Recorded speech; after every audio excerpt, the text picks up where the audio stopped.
أشهد أن لا إله إلا الله وحده لا شريك له وأشهد أن محمدا عبده ورسوله صلى الله عليه وعلى آله وصحبه وسلم أما بعد فأعوذ بالله السميع العليم من الشيطان الرجيم من همزه ونفخه ونفسه بسم الله الرحمن الرحيم ومن أظلم ممن افترى على الله الكذب اس سے بڑا ظالم کون ہو سکتا ہے جو اللہ تعالیٰ کے بارے میں جھوٹ کرتا ہے۔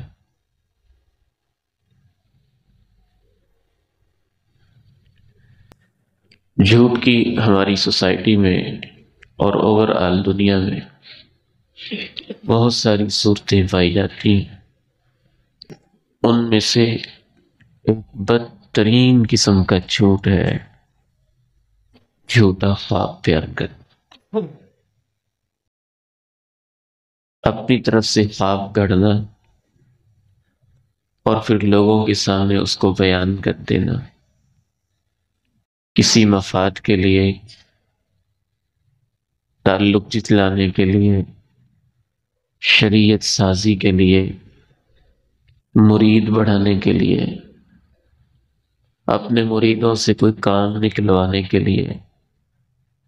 مختلف وجوہات ہوتی ہیں جن کی وجہ سے انسان جھوٹا خواب گڑھتا ہے۔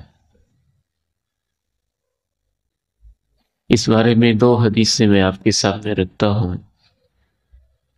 رسول اللہ صلی اللہ علیہ وسلم نے ارشاد فرمایا، ان من افر الفرا ان یری الرجل عینہ ما لم ترى۔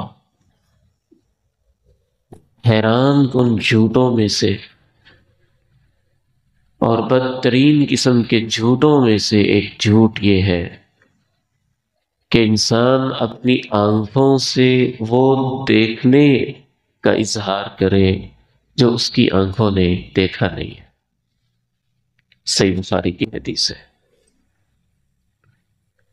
تو پہلی بات اس حدیث سے یہ معلوم ہوئی کہ جھوٹا خواب بیان کرنا عام قسم کا جھوٹ نہیں، رسول اللہ صلی اللہ علیہ وسلم نے جو بڑے بڑے جھوٹ ہیں ان میں سے ایک جھوٹ اس کو قرار دیا اور بدترین قسم کا جھوٹ قرار دیا۔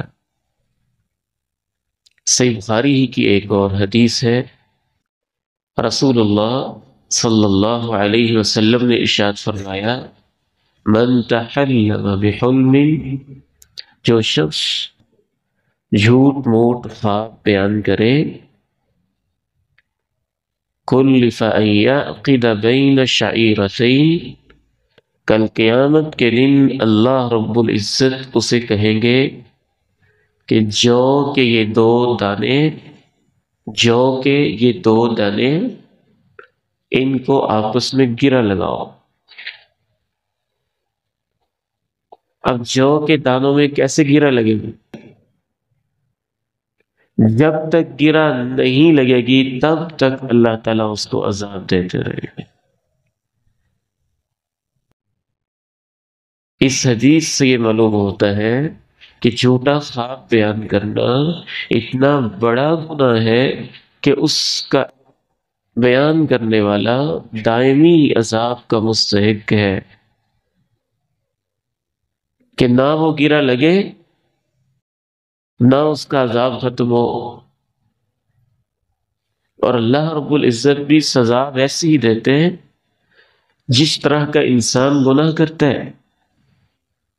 اس نے اپنے خواب، اپنے خیال، اپنی روح کے ساتھ وہ چیز جوڑی ہے جو اس نے دیکھی نہیں، ممکن ہی نہیں تھی اس کے خواب میں۔ تو اب اللہ تعالیٰ بھی اس کو کہتے ہیں تم نے بھی ناممکن کو بیان کیا ہے تو اب ناممکن کو کر کے دکھاؤ۔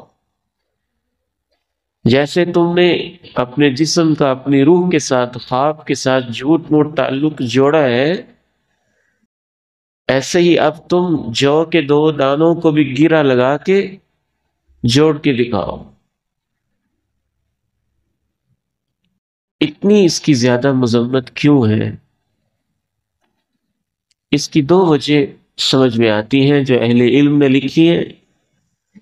پہلی بنیادی وجہ یہ ہے، خواب انسان اپنی مرضی سے نہیں دیکھ سکتا، یہ اللہ کی تخلیق ہوتی ہے۔ بعض دفعہ اچھا خواب اللہ کی طرف سے پیغام ہوتا ہے،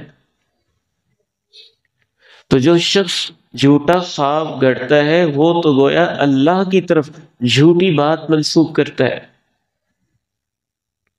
وہ خود خواب کا خالق بننے کی کوشش کرتا ہے اور اپنی آنکھوں کو وہ کچھ دکھاتا ہے جو اس نے دیکھا نہیں۔ اور دوسری اس کی وجہ بھی ہے کہ خواب نبوت کے حصوں میں سے ایک حصہ ہے۔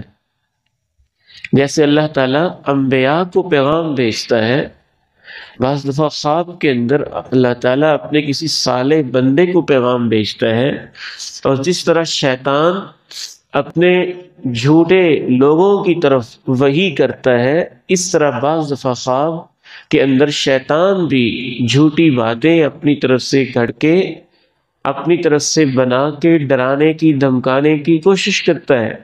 تو جو بندہ جھوٹا خواب کر رہا ہوتا ہے، گویا کہ وہ نبوت کے حصوں میں سے اس عظیم حصے کا تقدس پامال کر رہا ہوگا۔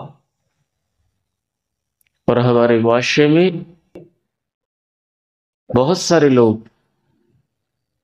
آپ یقین مانیں حیرانی ہوتی ہے کہ لوگ اپنی آخرت سے کیسے غافل ہیں، صرف اس لیے کہ مرید ہمارا پکا مرید رہے، یہ ہماری ارادت اور عقیدے کے اندر اور پختہ ہو جائے۔ ایک پورا ڈپارٹمنٹ ایسا ہے جس کا پورا کاروبار ہی جھوٹے خوابوں پہ چل رہا ہے۔ اچھا تو میرے پاس دم کروانے آیا نا، تیرے بارے میں نے خواب بھی یہ دیکھا تھا۔ ایک تو بڑا نام گرامی شخص ہے، دنیا اس کو بہت بڑا عالم سمجھتی ہے اور شرم آتی ہے بیان کرتے ہوئے۔ اس نے خواب میں کہا اللہ کے نبی علیہ السلام میرے پاس تشریف لائے تھے اور بائی ایئر اب وہ واپس بھی جانا چاہتے ہیں، اور اللہ کے نبی کہہ رہے تھے میرے لیے ٹکٹ کا انتظام تو نے کرنا ہے، چلو آؤ آپ ٹکٹ دیتے ہیں۔ تو یہ ایک پوری دنیا ہے۔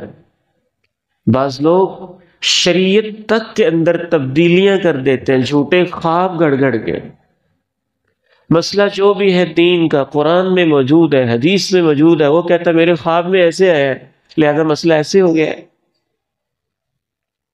دلیل اللہ کا حکم ہے، قرآن مجید ہے، اللہ کے نبی کی شریعت، اللہ کے نبی کی حدیثیں۔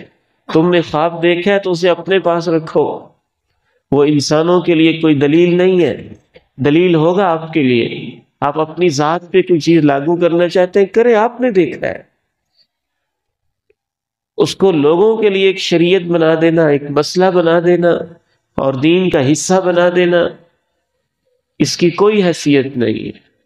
جس نے دیکھا ہے اس کے لیے کوئی پیغام ہے، وہ کسی ماہر سے اس کی تعبیر پوچھے، اس سے سمجھنے کی کوشش کرے، لیکن اس بنیاد کے اوپر دین کے مسلمہ عقائد کو، نظریات کو، چیز کو بدل دینا، ہمارا دین اس کی کوئی گنجائش اور کوئی اجازت نہیں دیتا۔ تو ذہن میں رکھیے، اس مسئلے کو اچھی طرح سے سمجھ لیجئے، اپنی طرف سے کوئی خواب گڑھنا، اس کو بیان کرنا اور لوگوں کو کسی بھی مفاد کے لیے، کسی بھی مقصد کے لیے، بعض لوگوں نے اسے ایک پورا شعبہ کھانے پینے کا ذریعہ، مریدوں کو بڑھانے کا ذریعہ اور عقیدت مندوں میں اضافے کا ذریعہ بنا رکھا ہے، اور ہمارے دین میں یہ کبیرہ گناہوں میں سے ایک بہت بڑا گناہ ہے۔ اللہ تعالیٰ سے دعا ہے جھوٹ کی ہر قسم سے اللہ ہماری حفاظت فرمائے۔ وآخر دعوانا ان الحمد للہ رب العالمین۔